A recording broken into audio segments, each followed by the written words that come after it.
The trappers at Fort Laramie couldn't stop staring at what Mikhail Petrov was building in the clearing near his trap lines. It wasn't a cabin, it wasn't a tent. It was something they'd never seen before, a rectangular structure about 6 feet long, 5 feet wide, and barely 5.5 feet tall, built entirely from logs, clay, stone, and covered completely in thick layers of prairie hay. The bottom level was open on one side with a fire pit. The top level, separated by what looked like 8 inches of packed clay and flat stones, had a small opening where a man could crawl inside to sleep. "That Russian's lost his mind," Bill Crawford announced to the gathered men. "He's building a 2-story doghouse and planning to sleep on top of a bonfire." "It's not even a proper shelter," another trapper said. "No walls, no door, just hay piled on some logs with a fire underneath. He'll either burn to death or freeze to death, probably both. Sleeping directly over an open fire? That's suicide. The heat will cook him alive." By February 1848, Mikhail's hay-covered sleeping platform maintained a surface temperature of 76 degrees throughout brutal Montana nights, when exterior temperatures dropped to 43 below zero. The clay and stone layer separating him from the fire below absorbed heat all evening, then radiated it upward for 12 to 14 hours. His entire structure, insulated by 2 feet of packed hay, stayed consistently warm using a fraction of the firewood that heated log cabins. Meanwhile, 11 trappers within 20 miles froze to death in their proper log cabins that winter. The structure everyone called a crazy hay bunk was actually a portable sleeping stove, an ancient Siberian design called a leżanki that had kept nomadic hunters alive in the coldest regions of Earth for centuries. And in the winter of 1847-48, it would prove that sometimes the strangest shelter is the only shelter that works. Mikhail Petrov was 38 years old when he arrived in Montana Territory in the spring of 1847. He'd come from the Sakha region of eastern Siberia, an area so cold that winter temperatures of -60 degrees were common. He'd spent his entire life in conditions that made Montana seem almost mild by comparison. More importantly, he'd grown up using portable sleeping stoves that nomadic Sakha hunters had perfected over centuries. These weren't cabins or tents. They were compact 2-level structures, a fire chamber on the bottom, a sleeping platform on top, separated by a layer of clay and stone that absorbed heat and radiated it upward. The entire structure was wrapped in whatever insulating material was available, reindeer hides in Siberia, or dried grass and hay. The concept was brutally simple. You built a small fire in the lower chamber during the evening. The heat rose and warmed the clay separation layer above. You let the fire die out, then climbed onto the upper platform and slept directly on the warm clay surface, insulated from the exterior cold by thick layers of hay wrapped around the entire structure. The thermal mass would keep you warm all night without maintaining a fire. When Mikhail arrived in Montana to trap beaver, he immediately recognized that American trappers were building wrong for the extreme cold. Log cabins were heavy, permanent, required enormous amounts of wood to heat, and tied you to one location. He would build the way Sakha hunters had always built: portable, efficient, focused entirely on keeping the sleeper warm rather than heating empty space. His neighbors thought he was insane when they saw what he was constructing. Mikhail chose a location in a clearing near good trap lines, sheltered slightly by surrounding trees. He began construction in late September, working methodically while passing trappers watched with growing confusion. The foundation was simple: 4 large flat stones positioned at the corners, raising the structure about 6 inches off the ground. This elevation prevented ground moisture from rotting the materials and allowed some air circulation underneath. On these foundation stones, Mikhail built a rectangular frame from logs, creating the bottom chamber. This chamber was about 6 feet long, 4.5 feet wide,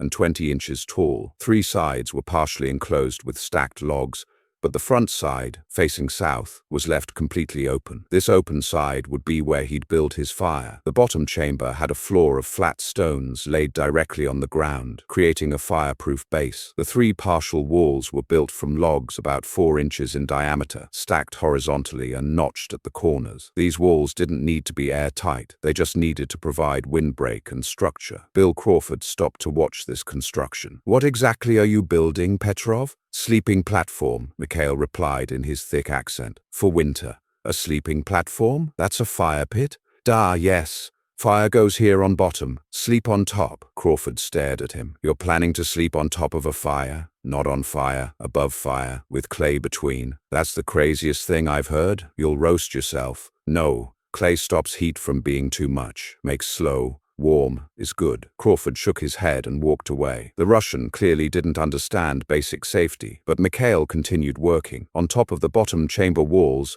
he began building the separation layer, the critical component that made the system work. He mixed clay from a nearby deposit with sand and small stones, creating a dense, heavy mixture. He spread this mixture across the top of the bottom chamber, building it up gradually. The separation layer was 8 inches thick when completed. It consisted of compacted clay reinforced with stones, creating a solid thermal mass that would sit directly above the fire chamber. This layer needed to be thick enough to prevent the top sleeping surface from getting dangerously hot, but conductive enough to allow heat to transfer upwards slowly. Mikhail took great care with this layer, ensuring it was uniform in thickness and completely sealed. Any gaps would allow flames or hot air to reach the sleeping platform above. Dangerous. He worked the clay carefully, compacting it, adding layers, letting each partially dry before adding the next. On top of the 8-inch clay layer, he built the sleeping platform surface. This was another layer of flat stones, fitted tightly together and mortared with clay, creating a smooth surface about 6 feet long and 4 feet wide. This would be where he slept, lying directly on the stone surface, separated from the fire below by 8 inches of thermal mass. The sleeping chamber itself had minimal structure, just a low framework of thin poles creating a space about 30 inches tall above the sleeping surface. This was barely enough room to crawl in and lie down, but that was all that was needed. The goal wasn't living space, it was a warm sleeping pod. Then came the element that drew the most mockery, the hay insulation. Mikhail began wrapping the entire structure in prairie hay. He'd cut and dried hundreds of pounds of tall grass over the summer, and now he used it to completely encase his sleeping platform. He started by creating bundles of hay tied with grass cord,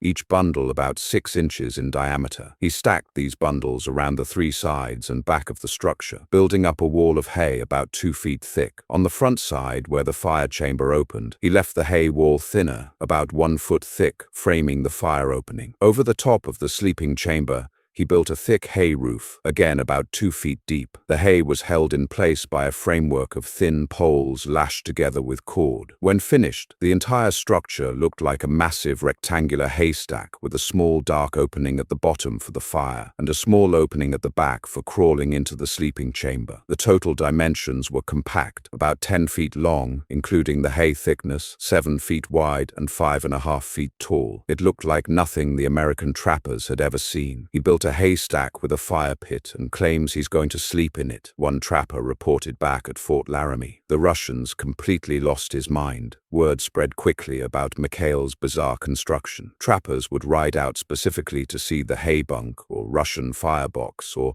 Petrov's funeral pyre, as various people called it. The consensus was unanimous. This was the most dangerous, ridiculous shelter ever built. A group of 5 trappers visited in mid-October to try to talk Mikhail out of using his creation. "You can't sleep in that thing," Crawford said. "It's a death trap. Is safe, is traditional Sakha design, used for hundreds of years. You've got an open fire on the bottom, and you're planning to sleep 18 inches above it. The heat will kill you." "No. Clay layer stops direct heat. Heat goes into clay slow, comes out slow. Sleeping surface stays warm, not hot. And the hay, one spark and the whole thing goes up in flames. You'll burn alive. Hay is outside, fire is inside bottom chamber. Spark cannot reach hay. What about smoke? You'll suffocate. Smoke goes up and out. Sleeping chamber has opening at back. Air flows through." Another trapper, a man named Henderson, tried a different approach. "Mikhail, even if you don't burn or suffocate, you'll freeze. That thing has no walls, no proper roof. How's a pile of hay going to keep out Montana cold? Hay is very good insulator. 2 feet of hay is like very thick blanket. Stops wind completely.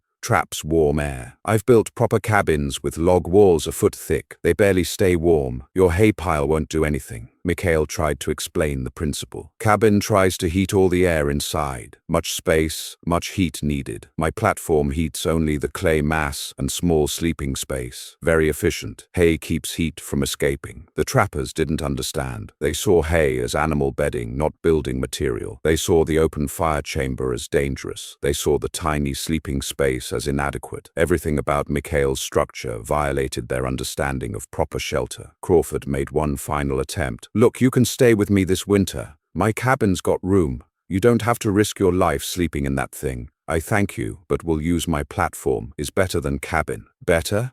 It's hay and clay. How is that better than logs and a fireplace? Use less wood, stay warmer, sleep better. You will see." The trappers left shaking their heads. They figured they'd find Mikhail's body in the spring, either burned or frozen in his crazy hay bunk. The first hard freeze came in late October. Temperature dropped to 15 degrees overnight. Mikhail prepared his sleeping platform for its first real use. In the late afternoon, he built a fire in the bottom chamber. He used dry wood, building a hot fire that burned vigorously. The fire was completely contained within the stone-lined bottom chamber, with flames rising but not reaching the clay separation layer above. He let the fire burn for about 2 hours, feeding it steadily. The clay layer above the fire gradually heated up, absorbing thermal energy from the flames and hot air below. After 2 hours, Mikhail let the fire die down to coals, then extinguished it completely using dirt, sealing any remaining embers. He waited 30 minutes for smoke to clear, then crawled through the small rear opening into the sleeping chamber above. The interior was dark, enclosed, and noticeably warm. The stone sleeping surface was warm to the touch. Not hot enough to burn, but definitely warm, probably around 70 degrees. Mikhail lay down on the stone surface, using just a single fur between himself and the stones. The warmth radiating upward from the thermal mass below was immediate and enveloping. The hay-insulated walls around him blocked all wind and trapped the warm air in the small chamber. It was comfortable in a way that log cabins never were. A direct, radiating warmth rather than heated air. He slept through the night without waking. When he emerged at dawn, the exterior temperature was 12 degrees. Inside his sleeping chamber, it was still noticeably warm. He placed his hand on the stone sleeping surface. Still warm, probably around 60 degrees, a full 10 hours after the fire had been extinguished. The efficiency was remarkable. 2 hours of burning, using perhaps 12 pounds of wood, had provided warmth for over 10 hours. A log cabin would have required fire burning all night,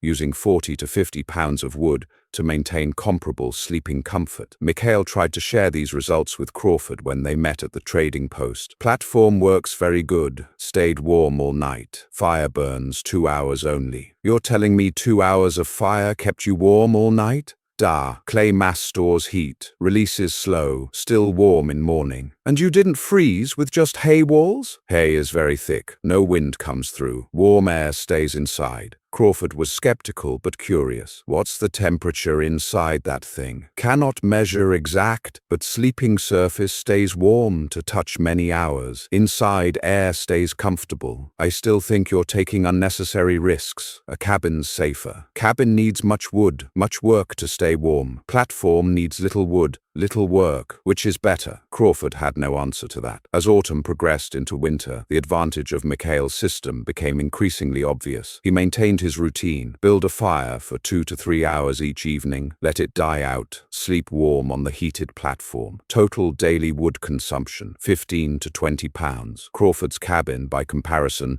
required nearly constant fire to maintain temperature. He was burning wood 10 to 12 hours per day, consuming 80 to 100 pounds. His heating efficiency was roughly 1/5 of Mikhail's. More trappers began paying attention. Henderson visited in late November and asked to feel the sleeping surface. "It's genuinely warm," he said, surprised. "Hours after your fire died." "Da. Clay is very heavy, holds much heat, like big stone that was sitting in sun.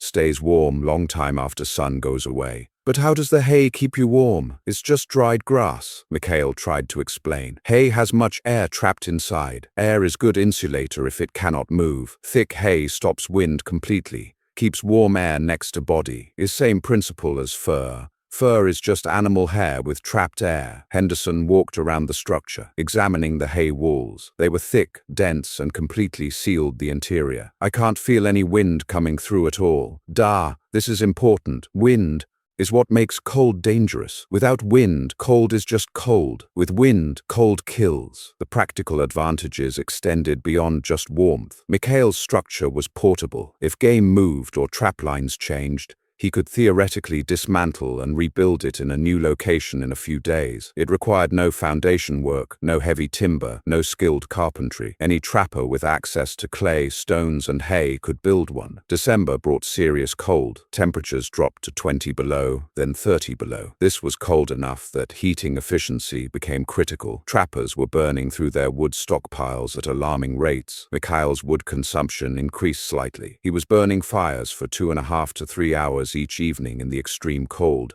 using 25 to 30 pounds per day. But this was still less than a third of what cabin dwellers were using. The temperature inside his sleeping chamber was remarkable. Even when exterior temperature was 30 below, the sleeping surface maintained 68 to 70 degrees for 8 to 10 hours after each firing. The small, enclosed, heavily insulated space retained heat with exceptional efficiency. Crawford measured his own cabin temperature for comparison. With a fire burning continuously, his interior temperature was 42 degrees when it was 30 below outside. Mikhail's sleeping chamber, hours after the fire died, was 68 degrees, a temperature difference of 26 degrees, achieved with less than a third of the fuel consumption. January brought weather that would define that winter in Montana history. A massive cold front settled over the territory. Temperature dropped to 38 below on January 12th. By January 18th, it had reached 43 below zero, the coldest temperature anyone in the area could remember. The extreme cold lasted for 3 weeks straight. Temperature never rose above zero during that period. Nighttime lows consistently hit -40 or colder. This was killing cold, cold that found every weakness in shelter and preparation. Mikhail's system continued working flawlessly. He actually reduced his fire duration slightly because the thermal mass was retaining heat so well in the extreme cold. 2.5 hours of evening fire using 30 pounds of wood kept his sleeping surface warm all night. The hay insulation prevented heat loss so effectively that the small sleeping chamber maintained comfortable temperature for 12 to 14 hours per firing. Log cabins were failing catastrophically. The problem was fundamental. They were trying to heat large volumes of air in structures that had multiple air infiltration points. Even well-built cabins had gaps at joints, around doors and windows in chinking. These gaps allowed cold air in and warm air out. In extreme cold, the heat loss overwhelmed any reasonable fire size. Trappers were burning wood constantly and still freezing. Crawford was going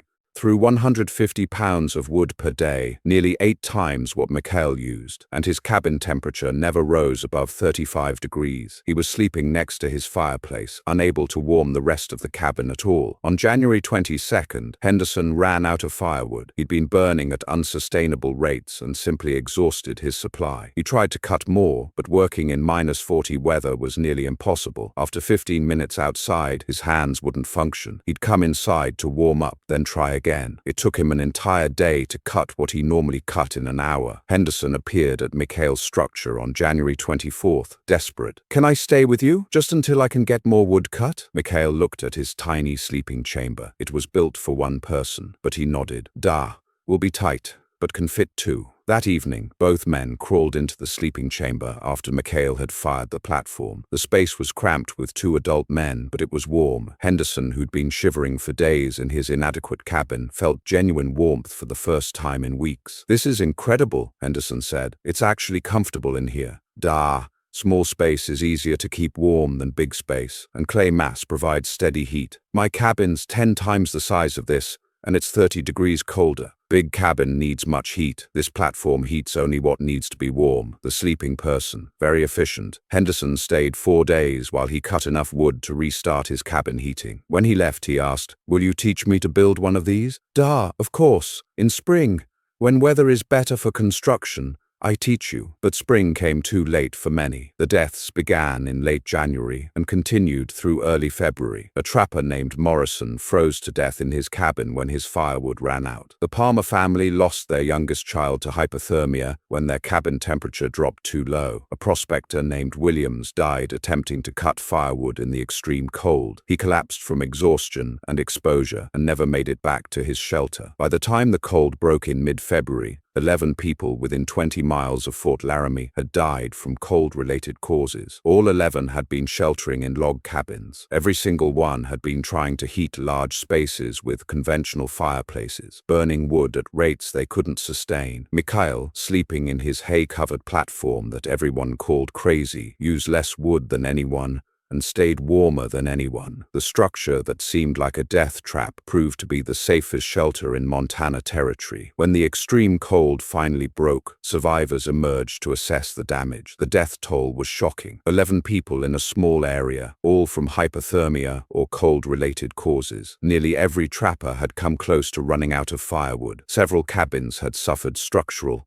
damage from the extreme temperatures. Mikhail's hay platform showed no damage. The hay insulation had actually improved slightly as moisture from his breathing had condensed in the hay and frozen, creating an even more windproof barrier. The clay separation layer was intact. The structure had performed flawlessly through the worst cold anyone could remember. Bill Crawford organized a meeting at the trading post. 23 trappers and settlers attended. Crawford stood and addressed them. "We all thought Mikhail Petrov was crazy for building that hay bunk. We called it a death trap. We said he'd burn or freeze. We were wrong about everything. That platform kept him warmer than any cabin here, using less wood than anyone. Meanwhile, 11 people died in what we thought were proper shelters." He turned to Mikhail. "Will you teach us how to build these?" Over the next weeks, Mikhail conducted multiple demonstrations. He walked groups through the construction process, building the fire chamber, creating the clay separation layer, constructing the sleeping platform, applying the hay insulation. He explained the principles: thermal mass storage, minimal heated volume, maximum insulation. The concept was foreign to American trappers, but the results were undeniable. Several decided to build platforms immediately. Others planned to construct them before the next winter. A few remained skeptical, but even skeptics couldn't argue with Mikhail's survival and comfort during weather that had killed 11 others. Henderson was among the first to build his own platform, with Mikhail advising. The construction took 6 days. When finished, Henderson had a structure nearly identical to Mikhail's. He tested it in March weather, still cold but not extreme, and reported the same results: efficient heating, comfortable sleeping, minimal wood consumption. The physics behind Mikhail's hay platform were straightforward, though unfamiliar to frontier trappers. The system worked through 3 synergistic principles. First, thermal mass heat storage. The 8-inch clay and stone separation layer weighed approximately 600–800 pounds. Clay has a specific heat capacity of about 0.2 BTU per pound per degree Fahrenheit. When heated from 50 degrees to 200 degrees by the fire below,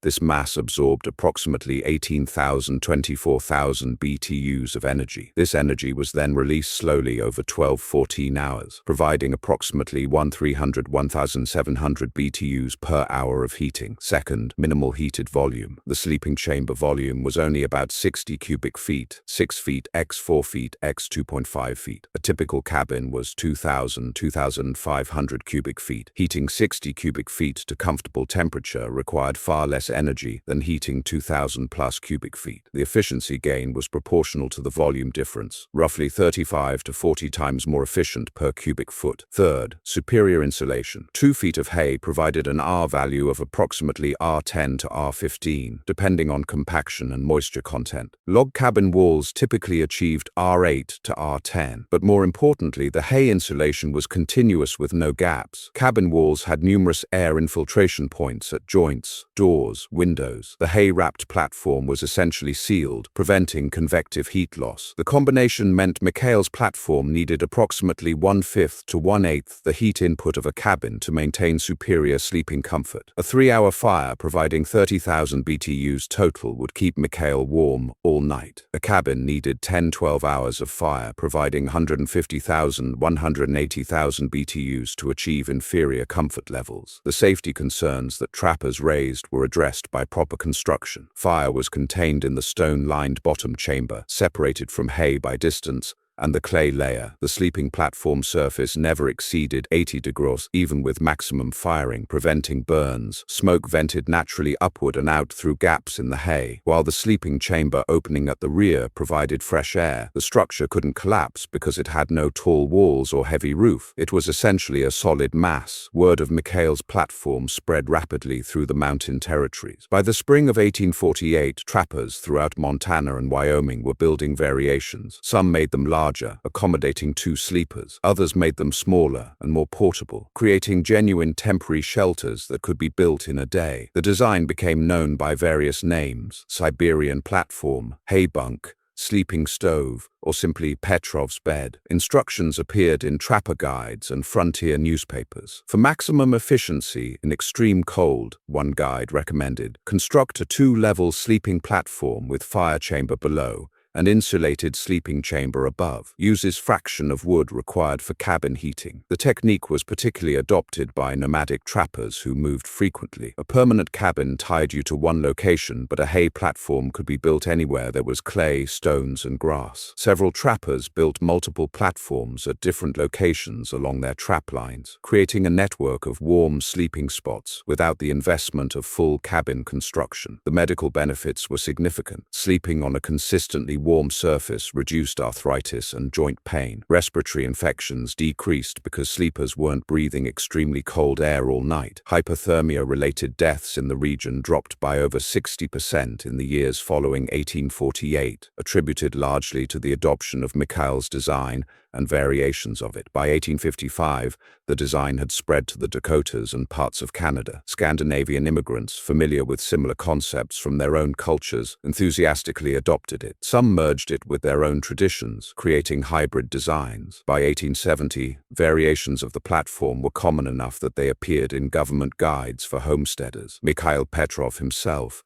continued trapping until 1856, then moved to a small town in Washington Territory where he lived until his death in 1882 at age 73. He never charged for teaching his platform design, freely sharing the knowledge with anyone interested. His obituary in the territorial newspaper noted, "Mr. Petrov introduced the Siberian sleeping platform to Montana Territory, improving trapper survival and comfort. His freely shared knowledge saved many lives." In 1923, an anthropologist from the University of Montana traveled to eastern Siberia to study traditional Saka hunting shelters. He found structures nearly identical to what Mikhail had built in Montana 75 years earlier. The Saka called them lezhanki and had been using them for centuries, perhaps millennia. The design was so refined by trial and error over generations that Mikhail's version and the ones still in use in Siberia were virtually identical. The anthropologist's report confirmed that the lezhanki was one of the most efficient portable heating systems ever developed. In regions where winter temperatures reach -70 degrees, he wrote, the Saka sleeping platform allows survival with minimal fuel consumption. The design represents centuries of accumulated knowledge about thermal mass,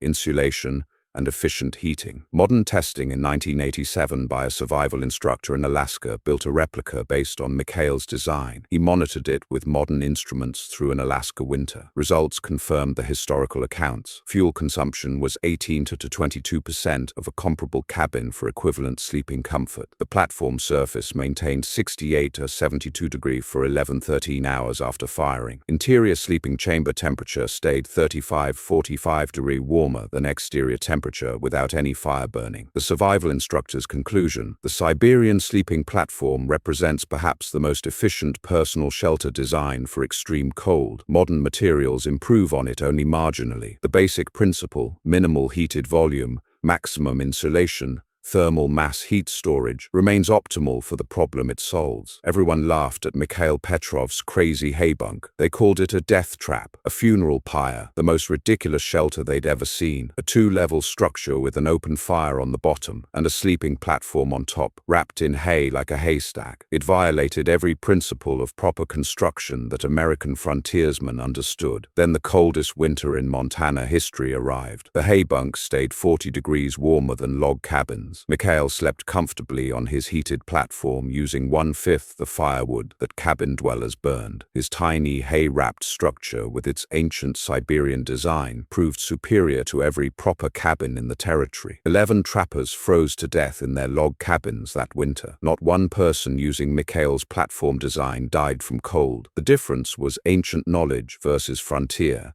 Assumptions, thermal efficiency versus brute force heating, and understanding that sometimes foreign wisdom is superior wisdom. The crazy hay bunk wasn't crazy. It was centuries of Siberian survival knowledge, refined through countless freezing nights in the coldest inhabited places on Earth. And in Montana in 1848, It saved everyone willing to learn from the immigrant they'd mocked, while 11 others died in the cabins they'd called proper. Sometimes the stranger's shelter is the only shelter that works, and sometimes the person everyone calls crazy is the only one who truly understands survival.